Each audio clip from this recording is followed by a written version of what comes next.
నామానికి మహిమ కలుగును గాక. దేవుని నామానికి మహిమ కలుగును గాక. ఆమేన్ ఆమేన్. ఈ సమయంలో కొన్ని నిమిషాలు దేవుని యొక్క వాక్యాన్ని ధ్యానిస్తాం. ఈ వాక్యం ధ్యానించిన కంటే ముందుగా ఎంతమందిని దేవుడు దర్శించినాడు, మనస్ఫూర్తిగా ఈ ఆరాధనలో దేవుడు నన్ను దర్శించినాడు అన్న వారి చిత్రం పెంచారు. హల్లెలూయా. దేవుని నామానికి మహిమ కలుగును గాక. ఆమేన్. ఈ 3 రోజుల ఉపవాస ప్రార్థనలో కూడి వచ్చిన మీ అందరికీ, దూర దూర ప్రాంతాల నుంచి వచ్చిన మీ అందరికీ మా తరఫున, అదేవిధంగా రైజింగ్ రివైవల్ మినిస్ట్రీస్ తరఫున మా హృదయపూర్వకమైన వందనాలు చెల్లిస్తున్నాం. మమ్మల్ని ప్రేమించి మినిస్ట్రీని ప్రేమించి వచ్చిన మీ అందరికీ మా హృదయపూర్వకమైన వందనాలు. ఈ సమయంలో కొన్ని నిమిషాలు దేవుని యొక్క వాక్యాన్ని మనం ధ్యానిస్తాం. ఈ వాక్యాన్ని ధ్యానించడం కంటే ముందుగా ప్రతి నెల పరిశుద్ధ ఆత్మదేవుడు 3 మాటల చేత మన అందరితో మాట్లాడతాం. 3 అంశాల చేత దేవుడు మన అందరితో మాట్లాడతాం. ఈ నెల కూడా దేవుడు మాట్లాడండి. ఏమని మాట్లాడండి చెప్పాలి. 3 నిర్ణయాలు, 3 డెసిషన్స్ ద్వారా దేవుడు మన అందరితో మాట్లాడండి. మొదటి నిర్ణయం తప్పిపోయిన కుమారుని యొక్క నిర్ణయం. ఏంటా నిర్ణయం? తండ్రి దగ్గర ఉన్న ఆస్తంతా తీసుకొని వెళ్ళి జీవితాన్ని పతనం చేసుకొని పందుల పొట్టు తినడానికి అయినా సరే సిద్ధపడ్డాడు. చివరికి తన తప్పు తెలుసుకొని బుద్ధి వచ్చినప్పుడు తిరిగి తన తండ్రి చెంతకు చేరినాడు. రెండవ నిర్ణయం, నిన్నటి దినంలో పరిశుద్ధ ఆత్మదేవుడు మన అందరితో మాట్లాడినాడు. ఏమని మాట్లాడినాడు? యాకోబు యొక్క నిర్ణయం. యాకోబు ఏం చేసినాడు? కన్న తండ్రిని మోసం చేసినాడు. ఇస్సాకును మోసం చేసి ఎక్కడికి వెళ్ళిపోయాడు? మామ దగ్గరికి వెళ్ళిపోయాడు. మామ దగ్గర ఏమైండు? హల్లెలూయా. మొదటి నిర్ణయం తప్పిపోయిన కుమారుని యొక్క నిర్ణయము. రెండవ నిర్ణయము యాకోబు యొక్క నిర్ణయం. మూడవ నిర్ణయం ఎవరిది? నేను మూడవ నిర్ణయం వినాలని ప్రత్యేకంగా వాక్యం కోసం వచ్చిన నా చేతులు పైకెత్తి. హల్లెలూయా. నిజంగా వచ్చినవా? నీ పక్కన నిజంగా వచ్చినవా? నిజంగా వచ్చినవా? అయితే దేవుడు నీతో మాట్లాడబోతున్నాడు. హల్లెలూయా. మొదటి నిర్ణయం తప్పిపోయిన కుమారుని యొక్క నిర్ణయం. రెండవ నిర్ణయం యాకోబు యొక్క నిర్ణయం. మూడవ నిర్ణయం నయోమి యొక్క నిర్ణయం. గట్టిగా చెప్పండి కొడదామా? హల్లెలూయా. ఋతు గ్రంథం 220 పేజీ నంబర్. ఋతు గ్రంథం 1వ అధ్యాయం మొదటి కొన్ని వచనాలు చదువుకుందాం. చాలా క్లుప్తంగా దేవుడు మనందరితో మాట్లాడును గాక. న్యాయాధిపతులు ఏలిన దినముల యందు దేశములో కరువు కలుగగా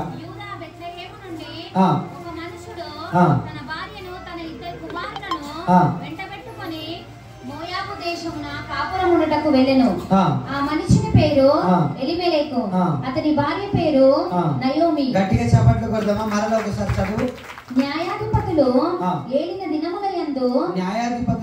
దినముల యందు దేశములో కరువు కలుగగా యూదా బెత్లెహేములో నుండి ఒక మనుషుడు తన భార్యను తన ఇద్దరు కుమారులను వెంటబెట్టుకొని మోయాబు దేశమున కాపురముండుటకు వెళ్ళెను. హల్లెలూయా. ఎందుకు వెళ్ళిండు? ఎక్కడి నుంచి ఎక్కడికి వెళ్ళిండు?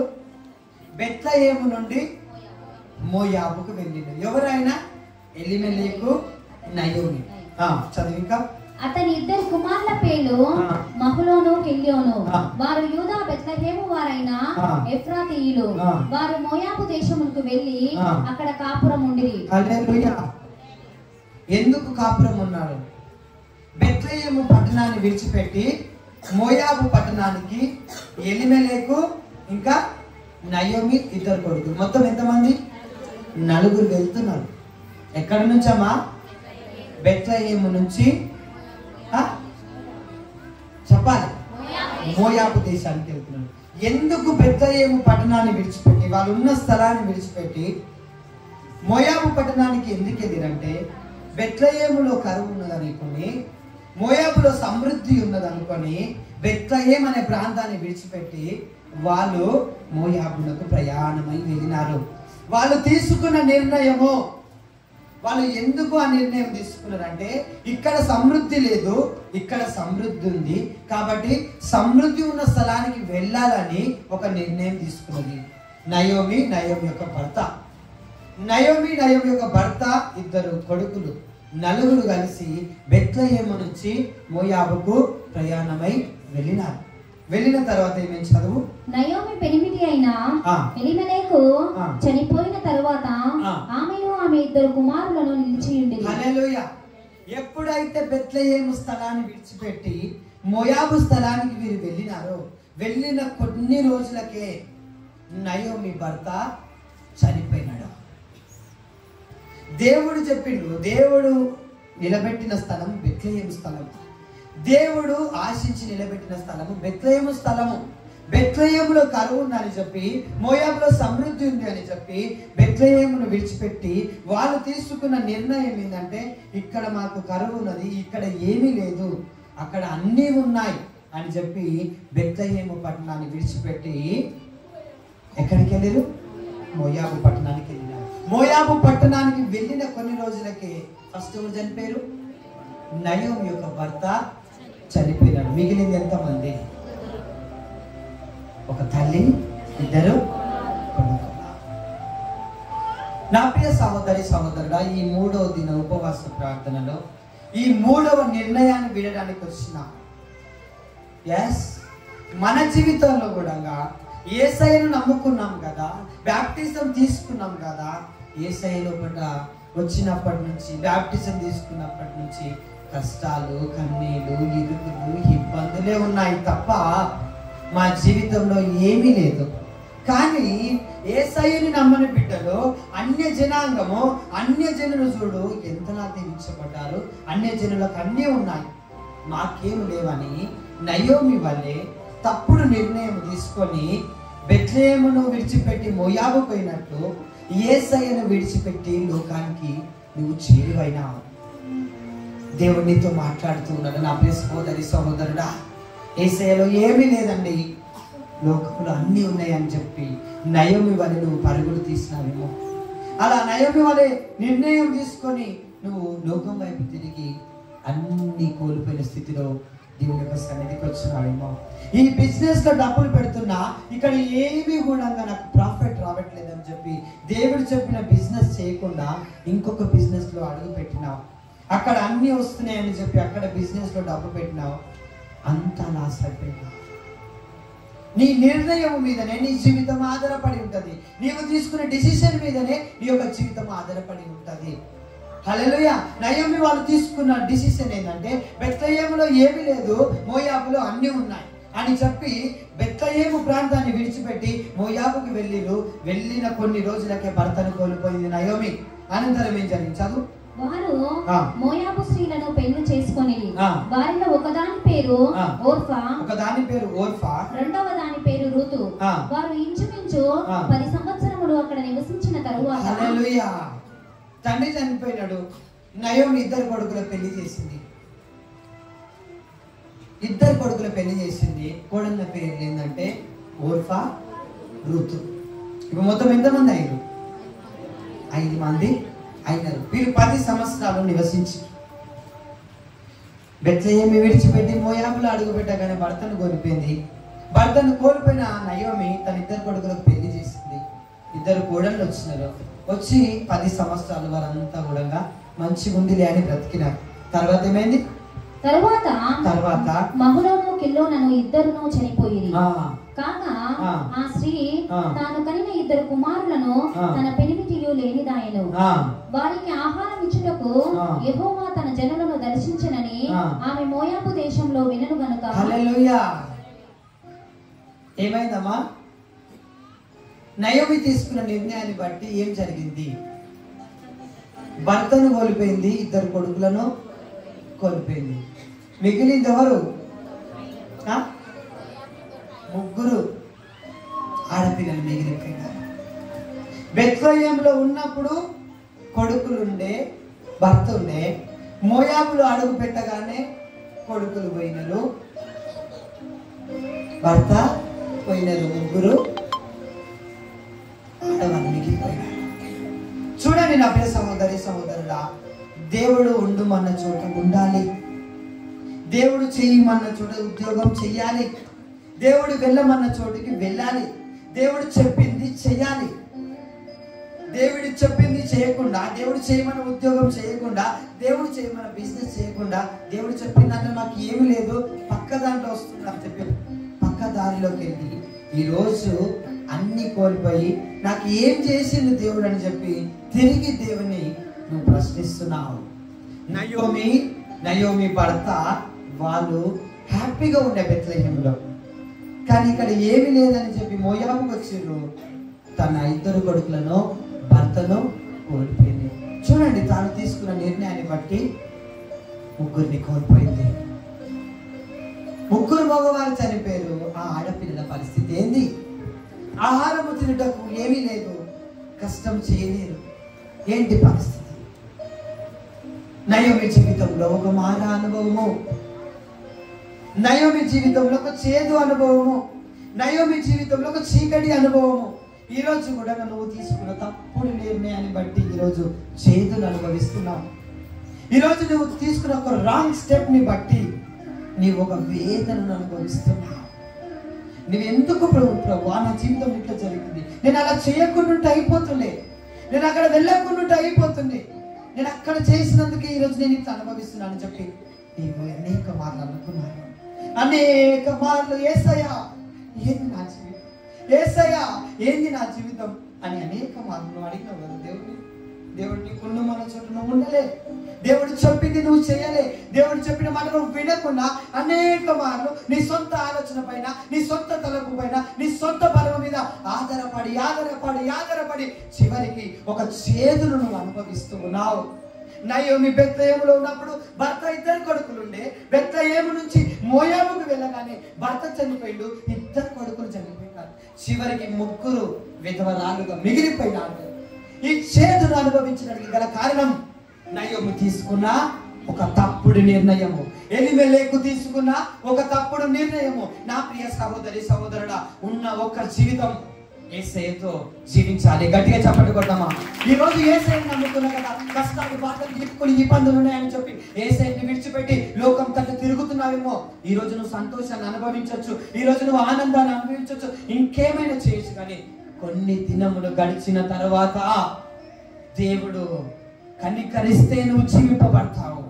తిరిగి తన తట్టు తిరిగితే నీ జీవితంలో ఒక గొప్ప అద్భుతాన్ని నువ్వు చూస్తావు. నయోమి సమస్తాన్ని కోల్పోయింది, మోయాబులో అన్ని కోల్పోయింది. ఈ రోజు నువ్వు దేవుడు కాదని లోకం తట్టు తిరిగి అన్ని కోల్పోయాడు. అనేకులు ఉన్నారు ఇక్కడ. ఎందుకు ఇట్లా చేసినా, ఎందుకు ఇట్లా అయింది? అలా చేయకుండా అయిపోతుండే కదా, అవునా? ఎంతమందికి వచ్చింది ఆలోచన? చేతులు పైకి. అలా చేయకుండా అయిపోతుండే, ఇది నా జీవితంలో జరగకుండా అయిపోతుంది. నువ్వు తీసుకున్న ఒక తప్పుడు నిర్ణయం వల్ల నీ జీవితంలో ఈరోజు నువ్వు చేతిని అనుభవిస్తున్నావు, ఈరోజు నువ్వు చీకటిని అనుభవిస్తున్నావు, ఒక బాధను నువ్వు అనుభవిస్తున్నావు. నయోమి బాధపడుతుంది, అయ్యో బెత్లెహేములో ఉన్నప్పుడు నా భర్త ఉండే, 2 కొడుకులు ఉండే, ఎప్పుడైతే మోయాబుకు వచ్చిందో అన్ని పోయినాయి, 3 మిగిలిపోయినాయి. ఆహారం తినడానికి కూడా తిండి లేదు, ఏమో ఉందని వెళ్ళిరు, ఏం లేదు. ఈరోజు కూడా లోకంలో ఏముంది అనుకుంటున్నావు? ఏం లేదు. ఈ లోకంలో ఏమీ లేదు. ఈ లోకం అంతా కూడా మాయా. ఈ మాయా ప్రపంచం ఒక దినమున విడిచిపెట్టి వెళ్ళిపోవాలి. ఆస్తి స్థిరము కాదు, సంపాదించిన సంపాదన స్థిరము కాదు, నువ్వు కట్టిన బిల్డింగ్లు స్థిరము కాదు, నువ్వు వేసుకున్న బంగారం స్థిరం కాదు, సమస్తం కూడా వ్యర్థమే. అన్ని ఈ లోకంలో విడిచిపెట్టి వెళ్ళిపోవాలి. ఈ లోకంలో ఉన్న వాళ్ళు మంచి హ్యాపీగా ఉన్నారు, యేసయ్యని నమ్ముకున్నా, నాకే ఏం లేదు అని నువ్వు అనుకుంటున్నావేమో. ఏం లేకపోయినా ఉండు దేవునితోనే, పచ్చడి మెతుకులు తిన్న ఉండు దేవునితోనే, తక్కువ జీతమైన ఉండు దేవునితోనే. ఇక్కడ 15,000 జీతం సరిపోతలేదండి, అక్కడ 30,000 జీతం ఇస్తారు, అక్కడికి వెళ్ళిపోతాను. యేసయ్య నన్ను నేనే చేయమన్నాడు, నేను నేనే చేస్తాను. హల్లెలూయా. ఎక్కడైతే నన్ను దేవుడు దీవిస్తానన్నాడో నేను అక్కడనే చేస్తాను. కానీ వాళ్ళు చెప్పిన మాట వీళ్ళు చెప్పిన మాట విని నీ నిర్ణయాన్ని మార్చుకోకు. తక్కువ జీతం ఎందుకు బాధపడుతున్నా? తక్కువ జీతంలోనే దేవుడు సమృద్ధిని ఇస్తాడు. గట్టిగా చెప్పండి కదా.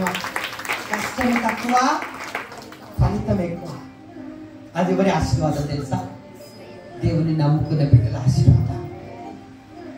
చిన్న జీతమే కానీ నీ కుటుంబంలో ఎప్పుడు గొడవలు ఉన్నాయి. తెచ్చుకున్న చిన్న జీతంతోనే దశమ భాగం ఇచ్చి హ్యాపీగా ఉంటారు. వాళ్ళంతా ఎవరు తెలుసా? దేవుని యొక్క ఆశీర్వాదాలకు కర్తలు. హల్లెలూయా, హల్లెలూయా. గట్టిగా చెప్పగలుగుతామా?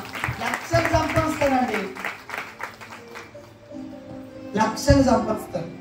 కానీ ఒకరితో ఒకరు మాట్లాడతారు, ఎవరంతా వాళ్ళు పడతారు. ఆయన ఎప్పుడు పోతుందో తెలియదు, ఆమె ఎప్పుడు పోతుందో తెలియదు. ఆయన ఎప్పుడు వచ్చి తింటాడో తెలియదు, ఈయన ఎప్పుడు వచ్చి తినకూడదు. ఆమె ఏ రూమ్లో వాడుకో తెలియదు, ఈయన ఏ రూమ్లో వాడుకుంటూ తెలియదు. There is no happiness. డబ్బా అండి సంతోషాన్ని ఇచ్చేది, స్టేటస్ అండి సంతోషాన్ని ఇచ్చేది ఏంటి? యేసయ్య ఇస్తాడు సంతోషం. గట్టిగా చెప్పట్టుకుంటామా? గట్టిగా చెప్పట్టుకుంటా. నీ నిర్ణయం మీద నీ జీవితం ఆధారపడి ఉంది.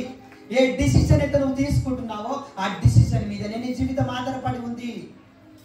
అనుకున్నాడు ఎలిమెలెకున్నాయో బెత్లెహేములో ఏమీ లేదు, మోయాబులు అన్ని అనుభవాలు జీవితాలను పతనం చేసుకున్నారు. మారా అనుభవాలు కూడా వారి జీవితాలు మారిపోయినాయి. ఈరోజు నా ప్రియ సహోదరి, ఎంతో మంది ఇక్కడ మారా అనుభవాలు కూడా వెళ్తారు. ఎంతో మంది మీరు నిర్ణయాలు తీసుకొని మీ జీవితాలు కొలాప్స్ అయిపోయావు. కానీ నా యేసయ్య అంటున్నాడు, చితికిన నీ బ్రతుకును చిగురింపజేయగలడు. గట్టిగా చెప్పకపోతామా? గట్టిగా. రూపము లేని నీ జీవితానికి రూపాన్ని ఇవ్వగలడు. అందము లేని నీ జీవితానికి ఆనందాన్ని దేవుడు ఇవ్వగలడు. గట్టిగా చెప్పకపోతామా? ఎవరిస్తారు ఇదంతా? ఏడుండాలి అనుకో, చావైనా బ్రతుకైనా నీతోనే యేసయ్య అంటారా? అయినా జనరల్గా ఏమన్నా కాగలదు. దేవుని నమ్ముకుని ఏం కాలేదు, అక్కడ పోయి నేను ఉంటా. బ్యాప్టిజం తీసుకున్నప్పటి నుంచే కష్టాలు బ్రదర్, యేసయ్య ఏం లేదు, నాకు పడొస్తలేదు ఇది అని చెప్పేసి విడిచిపెట్టి తిరిగి మన లోకానికి బ్రదర్ ప్రార్థన చేయమని ఏమైందిరా పోతే కదా, ఏమో ఉందని పోయినావు కదండి. ఏం లేదు బ్రదర్, అక్కడ కూడా ఏం మంచిగా వద్దని చెప్పకన్నారు. ఒక్కటే చెప్పు, చావైన బ్రతికే యేసయ్యతో నేను చెప్పు. పక్కనున్న వారికి అన్ని కోల్పోయినా చివరికి ప్రాణం పరిస్థితి వచ్చిన యేసయ్యనే నా జీవితం అను. నా జీవితం నా యేసయ్యకి అంకితం. హల్లెలూయా. మన జీవితాన్ని దేవుడికి సమర్పించుకుంటే ఖచ్చితంగా దేవుడు ఆశీర్వదించి దేవుడు దీవిస్తాడు. ఈరోజు నా ప్రియ సహోదరి సహోదరుడా, నయోమి తీసుకున్న నిర్ణయాన్ని బట్టి తన కుటుంబాన్ని కోల్పోయింది. ఈరోజు నువ్వు తీసుకుంటున్న నిర్ణయాలను బట్టి నీ కుటుంబం పతనమవుతుందా? లేకపోతే నువ్వు తీసుకున్న నిర్ణయాలను బట్టి నీ కుటుంబం ఆశీర్వదించబడుతుందా? నీవు తీసుకున్న డిసిషన్స్ బట్టి నీ ఫ్యామిలీ, నీ ఫ్యూచర్ సెట్ అవుతుందా? ఒక్కసారి ఆలోచించుకో. అడుగు వేస్తున్నప్పుడు జాగ్రత్త. ఇప్పుడు ఇష్టం వచ్చినట్లు తొందరపడి నిర్ణయం తీసుకుంటే రాబోయే దినాల్లో నీవు ఖచ్చితంగా అనుభవిస్తావు. హల్లెలూయా. కాబట్టి నా ప్రియ సహోదరు, ఇంతమంది దేవుడు మాట్లాడుతుంది. నిజంగా చెప్పండి, దేవుడు నాతో మాట్లాడుతున్నాడు. ఎస్, మన నిర్ణయాల మీదనే మన జీవితాలు. నువ్వు ఇల్లు కట్టకు అని దేవుడు చెప్తాడు. లేదు లేదు నేను కడతా అంటావు. నువ్వు ఇల్లు కట్టకు బిడ్డ, అప్పుల పాలవుతావు అంటే నేను మెత్తిలోకి తెచ్చేది కాదు, నేను ఇల్లు కడతా అంటావు. కట్టిన తర్వాత హౌస్ ఓపెనింగ్ మంచి జరుగుతుంది, లైటింగ్స్ తోటి అందరికి మంచి ఇంటనే బిర్యానీ పెడతావు. నేను అయినాక అప్పుడు వచ్చి డోర్ కొడుతుంది. అమ్మా బెల్లు కూడా పెడతాం కదా మనం, అప్పుడు బెల్లు కొడతాడు. ఏమయ్యమ్మా మిత్తి పైసలు ఇస్తాయ్యా, వచ్చేనేనా ఇస్తావా అయ్యవా? వచ్చే నేను ఇస్తాను. నెల అయినా వస్తాడు, 2 నెలల మిత్తి పైసలు అవుతాడు. అప్పుడు వచ్చి పాస్టర్ ప్రార్థన చేయవా? ఎందుకమ్మా? అప్పుడు ఎక్కువ ఎందుకమ్మా ఎందుకు ఎక్కువ ఇల్లు కట్టిస్తుంది అప్పుడు ఎక్కువ దేవుడు చెప్పిండు కదమ్మా ఇల్లు కట్టకమని. ఏమో బ్రదర్ ఆ టైంలో అట్లా అయిపోయింది. ఇది చేసిన లేరా ఐడా ఉన్నారు. అందుకే వేసే మాట్లాడుతున్నామమ్మా. నాకేదో తెలియదు మాట్లాడుతాం దేవుడు కొడతాను. హల్లెలూయా. నీ నిర్ణయం మీద నీ జీవితం ఆధారపడి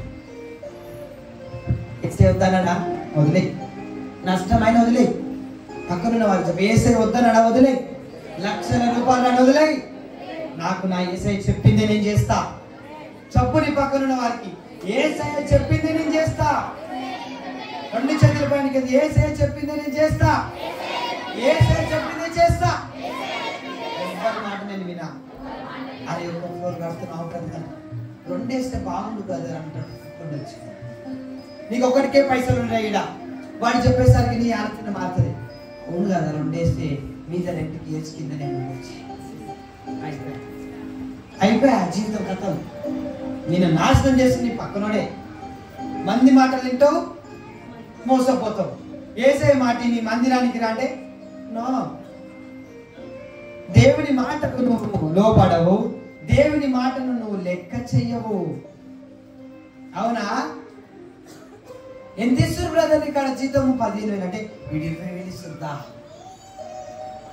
ఇక్కడ 20,000 జీతం ఇస్తున్నారు రానగానే ఏసైనేమో నీకు 15,000 డ్యూటీ ఇస్తాడు. ఎంతో కష్టపడి ప్రార్థన చేసుకొని దేవా నాకు ఉద్యోగం ఇది, ఉద్యోగం ఏంటి, దేవుడికి ఉద్యోగం ఇస్తుంది. ఒక మంచి నిర్ణయం తీసుకుని ఉద్యోగం చేసుకుంటుంటే పక్కనున్న వాడు వచ్చి ఎంత ఇస్తారు మా ఆఫీస్ 20,000 ఇస్తుందా అనగానే లేదు బ్రదర్ నేను రాను, నా దేవుడు 15,000 నన్ను దీవించిండు చాలు నాకు ఇది అంటావా? అవునా బ్రదర్? మా సార్కి చెప్పేస్తే సార్ వచ్చే రోజు రేపటి నుంచి వస్తాను. ఎందుకురా పోతున్న వేరే దగ్గర డ్యూటీకి, ఆడి 20,000 ఇస్తున్నాను, 20,000 ఇస్తాను నేను ఏడే చేస్తాను, నేను ఇయ్యాను 15,000 ఇస్తానా కదా. 20,000 అని పోతాడు. నేను రోజుకి మంచి చేస్తాను, 2 నెలలు వాడు టార్చర్ చేసేసి అప్పుడు దాకా బంద్. ఏ డ్యూటీ పోతుంది, ఆ డ్యూటీలోకి ఇంకోటి వచ్చేస్తాను. అప్పుడు నువ్వు ఏంటో తెలుసా, ఇంట్లో ఉంటావు. అనవసరంగా నిర్ణయం తీసుకున్నావు కదా. ఈరోజు కూడా ఉద్యోగం చేయించు, నేను ఉద్యోగం చేసాను. అరే ఎందుకు చేస్తున్నావు అని నా దేవుడు ఇంటనే దీవించి. హల్లెలూయా. నాకు మా స్కూల్ అంటే నాకు చాలా ఇష్టం. మా స్కూల్లో నుంచే నేను అనేక ప్రత్యక్షతలు తెచ్చిన, అనేక పాటలు రాసిన, చాలా ఇష్టం. ఏమనగానే నా శాలరీకి నా మెయింటెనెన్స్ కష్టం సరిపోతుంది. ఏంది నా ఎట్లా అంటే నా దేవుడు నన్ను ఆశీర్వదించింది. గట్టిగా చెప్పండి కొడతాను. ఎట్లనో ఎట్లా దేవుడు దొక్కుతాడు. ఎంతో మంది ఎన్నో మారు ఏం చేస్తావు, వెళ్ళిపోయాను నేను వెళ్ళిపోయాను. ఎందుకు వెళ్ళిపోతాను? చిన్న దాంట్లో నమ్మకం ఉంటే దేవుడు నన్ను పెద్ద దాంట్లో గొప్పగా దీవిస్తాడు. గట్టిగా చెప్పండి కొడతామా? చాలు కదా. నా సేవకు ఈ డ్యూటీ అనుకూలంగా ఉంది. ఇంకా వేరే దగ్గర ఎంత ఇస్తానో నేను చెయ్యా, ఇదే చాలు నాకు. ఎందుకంటావా? వేరే దగ్గర నాకు ఎంతనని ఇవ్వచ్చు, పర్సెంట్ లేకపోతే ఏం చేయాలి? అప్పుడు మీరందరూ వాడికి రండమ్మా డ్యూటీ కట్టిన వాడు మీరందరూ చర్చ చేసుకో. పరిస్థితి ఏంది? వద్దునా, నా ఏసే సేవ కోసము నా సీని తీసుకుని చాలు, ఇంకేమొద్దు నాకు. ఇంకా ఆపేసుకుంటా కానీ నేను వేరే చోటుకి అడుగు పెట్టను. హల్లెలూయా. ఎందుకంటావా? దేవుడు చూస్తాడు, దేవుడు పరీక్షిస్తాడు. కాబట్టి నీ నిర్ణయం మీదనే నీ జీవితము ఆధారపడి ఉన్నది. నీ పక్కనున్న వారి చెప్పు, నీ నిర్ణయం మీదనే నీ జీవితము ఆధారపడి ఉన్నది. నమ్ముతున్నారా? చెప్తున్నారా? హల్లెలూయా. నయోమి తీసుకుందండి, ఏమైందండి?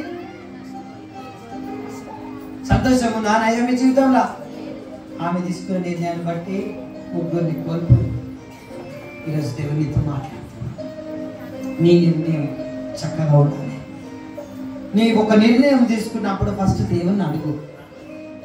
నీవు ఒక నిర్ణయం తీసుకున్నప్పుడు దేవుణ్ణి అడుగు, తర్వాత దేవుని ప్రతినిధి అయిన దైవజనుని అడుగు. దైవజనుని అడిగిన తర్వాత నీవు కన్ఫర్మ్ చేసుకోవాలి. ఎందుకంటే తెలియక కొన్నిసార్లు తప్పుడు నిర్ణయాలు తీసుకుంటూ ఉంటాం. కాబట్టి ఆ నిర్ణయాల వల్ల జీవితాలు ఏమైపోతాయి? పతనం అయిపోతాయి. కాబట్టి నా ప్రియ సహోదరి సహోదరుడా, దేవుడు నీతో మాట్లాడుతున్నాను. నువ్వు ఇంకొక నిర్ణయం తీసుకోవద్దని, ఇంకొక ఆలోచన నీకు రావద్దని, నీ ఉన్న దాంట్లో కొద్ది జీతమైన సరే చెయ్యి, నచ్చకపోయి చెయ్యి, అడుగు వేసే నన్ను దీవించు ప్రభువా, నేను నమ్మిన బిడ్డలను తలలా ఉంచుతానన్నావు, తోకలా ఉంచున్నాను. నువ్వు దేవునితో ఫైట్ చేయి. దేవుడు ఎందుకు దీవించాడు నిన్ను? దేవుడు నిన్ను ఎందుకు ఆశీర్వదించాడు? విత్తని పక్షులను దేవుడు పోషిస్తున్నాడు, నిన్ను పోషించాడా? మీరు అనేకమైన పిచ్చుకల కంటే శ్రేష్ఠులా కారా? శ్రేష్ఠులా కారా? మరి ఎందుకు భయపడుతున్నావు? తీసుకుందాం అనుకోరు కొత్త నిర్ణయాలు తీసుకుందాం అనుకుంటే నీ పక్కన తీసుకోకు. నయమి వలె అయిపోతాం మనం. చేదును అనుభవించాల్సి వస్తుంది. వద్దు, నేను ఒక మంచి నిర్ణయం తీసుకుంటా. హల్లెలూయా, హల్లెలూయా. yes, నీ నిర్ణయం మీదనే నీ జీవితము ఆధారపడి ఉంటుందని దేవునికి వాక్యం సెలవిస్తా ఉన్నది. కాబట్టి నా ప్రియ సహోదరి సహోదరుడా, మొదటి నిర్ణయం తప్పిపోయిన కుమారుని యొక్క నిర్ణయం ఏం చేసిండు? పందులు పొట్టు తినేదాకపోయాడు.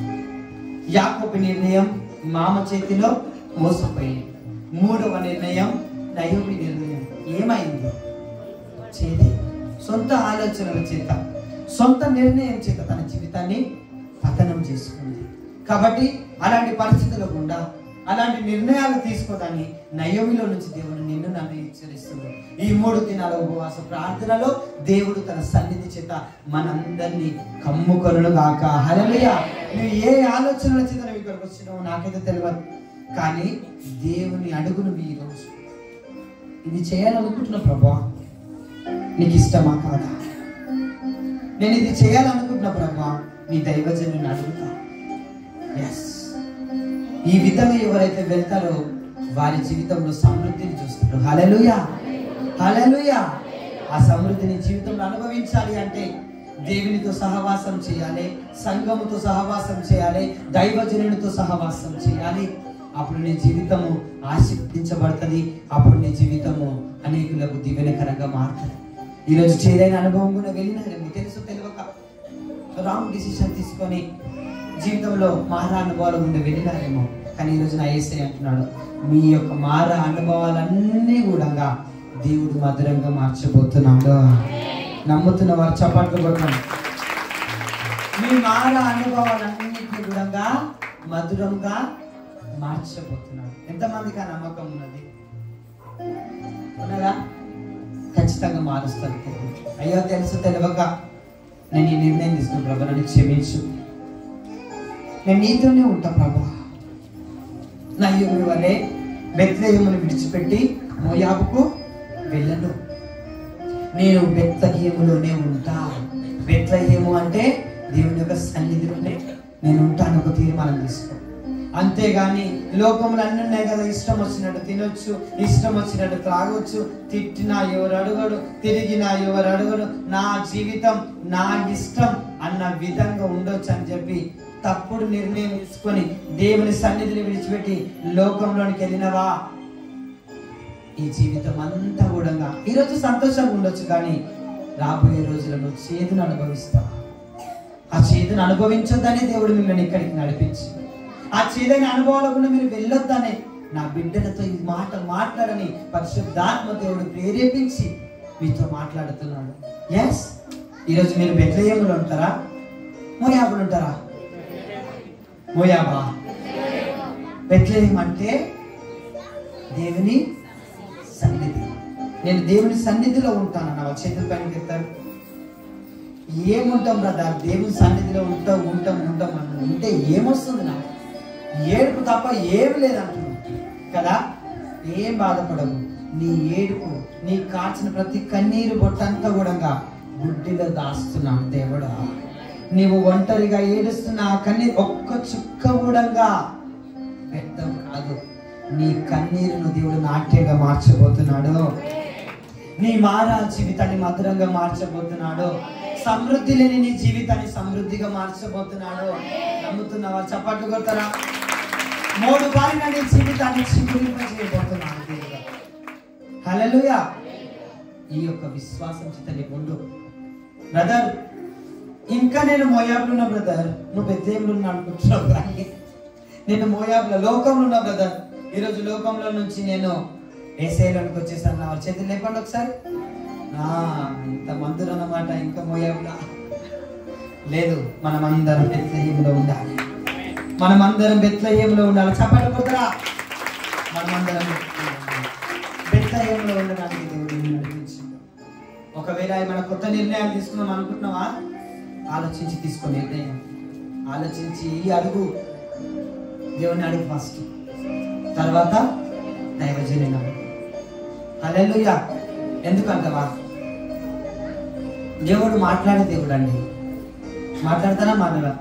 దేవుడు దర్శనాల ద్వారా దర్శించే దేవుడు, కళల ద్వారా మాట్లాడే దేవుడు, లేకపోతే ఏ దైవజనుల నుంచి మాట్లాడే దేవుడు, ఏ విశ్వాసుల నుంచి మాట్లాడే దేవుడు మన దేవుడు. కాబట్టి నిర్ణయం తీసుకునే ముందు ఒక్కసారి ఆలోచించు. ఈరోజు వరకు నీ యొక్క నిర్ణయాలను బట్టి నీ యొక్క చేతులు అనుభవించినట్లయితే ఇక్కడ నుంచి యేసయ్యా నువ్వు అన్నది నేను చేస్తా, నీవు చెప్పిందే నేను చేస్తా, నువ్వు వెళ్ళమన దగ్గరికి నేను వెళ్తా, నువ్వు ఉండు మన దగ్గర నేను ఉంటా, నువ్వు చేయమన్న ఉద్యోగమే నేను చేస్తా, ఇచ్చిన ఉద్యోగాన్ని నమ్మకంగా చేసుకుంటా అని చెప్పి మీరు దేవుని సన్నిధిలో ప్రార్థన చేసుకున్నట్లయితే దేవుడు మిమ్మల్ని దీవించి ఆశీర్వదించబోతున్నాడు. కాబట్టి కొన్ని మాటలు దేవుడు దీవించును గాక. ప్రతి ఒక్కరు మోకరించినట్లయితే మనం ప్రార్థన చేసుకుందాం. Thank you lord. ప్రతి ఒక్కరు కూడా మోకరించినట్లయితే ప్రతి ఒక్కరిని మోకరించాలి. ప్రతి ఒక్కరిని దేవుడు అభిషేకించబోతున్నాడు. ప్రతి ఒక్కరిని దేవుడు అభిషేకించబోతున్నాడు.